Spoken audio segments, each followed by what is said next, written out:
Hi hello friends, welcome my channel Sri cooking சமையலேசி. இன்றைக்கி நம்மளோட சேனலில் ரொம்பவே டிஃப்ரெண்ட்டாக குயிக்காக அப்பளம் வச்சு ஒரு ஸ்நாக்ஸ் ரெசிபி செஞ்சுருக்கேன். மிக்சர் ரொம்பவே சூப்பராக இருக்கும். இது வந்து ரொம்ப கிரிப்ஸியாகவும் இருக்கும். பாருங்கள்,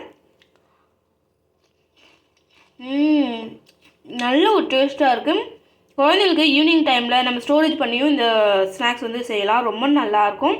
அதே மாதிரி இதில் முந்திரி வேர்க்கடலைலாம் போட்டு செய்கிறதுனால ரொம்பவே அட்டகாசமாக இருக்கும், ஹெல்த்தியாகவும் இருக்கும். ரொம்ப சிம்பிளான இந்த அப்பளம் மிக்சரை எப்படி செஞ்சன்றதை வாங்க வீடியோக்குள்ளே போய் பார்த்து தெரிஞ்சுக்கலாம். கடாய் வச்சுக்கோங்க. கடாய் நல்லா ஹீட் ஆனோடனே நம்மளுக்கு தேவையான முந்திரி பருப்பு, நான் இன்றைக்கி உடச்ச முந்திரி பருப்பு எடுத்திருக்கேன். நமக்கு தேவையான முந்திரி பருப்பை அப்படியே சேர்த்துக்கோங்க.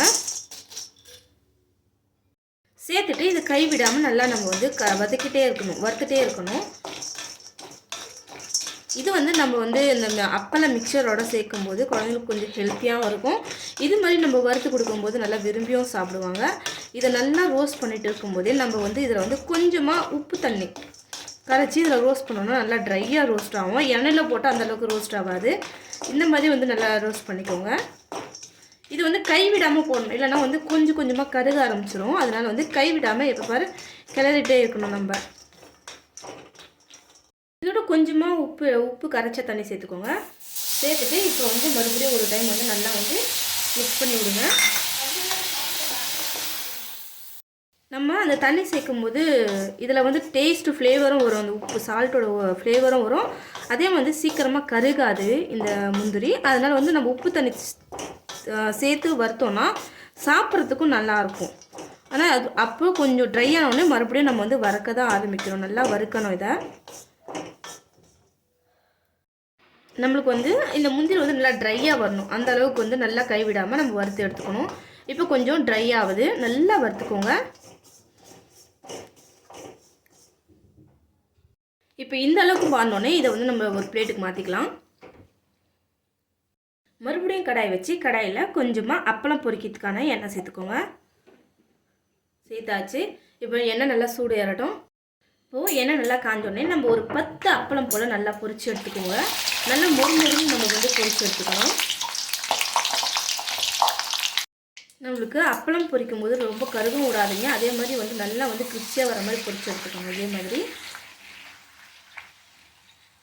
இப்போது அப்பளம்லாம் பொரிச்சு எடுத்தோடனே இது மாதிரி வந்து ஒரு வடிகட்டி எடுத்திருக்கேன். இதில் எண்ணெயில் படுற மாதிரி நம்ம வச்சுக்குவோம். அப்பளம் பறிக்கும்போது கொஞ்சம் எண்ணெய் கம்மியாக ஊற்றுறதுனால நம்ம வச்சோடனே எண்ணெய் மேலே வரல. ஸோ நம்ம வந்து வேர்க்கடலை அப்படியே ஃப்ரை பண்ணி எடுத்துக்கலாம். நம்ம வந்து பச்சை வேர்க்கடலையே அப்படியே இதில் கொட்டி ஃப்ரை பண்ணி எடுத்துக்கோங்க. நல்லா ஃப்ரை பண்ணணும். இது வந்து இந்த எண்ணெய் சூட்டில் வந்து நல்லா கிரிப்ஸியாக மொறுமொறுன்னு நல்லா வெடிஞ்சு வரணும். அந்த அளவுக்கு நல்லா ரோஸ்ட் பண்ணி எடுத்துக்கணும். நம்ம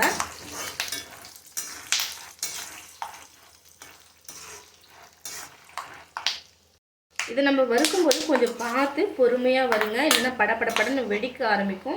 ஸோ இது வந்து ரொம்ப கவனமாக வந்து நம்ம பொரிச்சு எடுக்கணும்.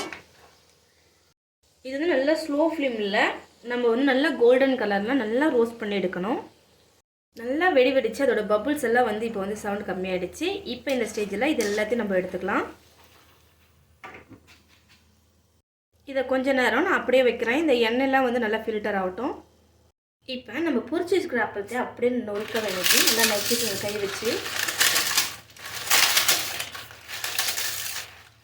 இப்போ இதோட நம்ம வறுத்து வச்ச முந்திரி சேர்த்துக்கோங்க.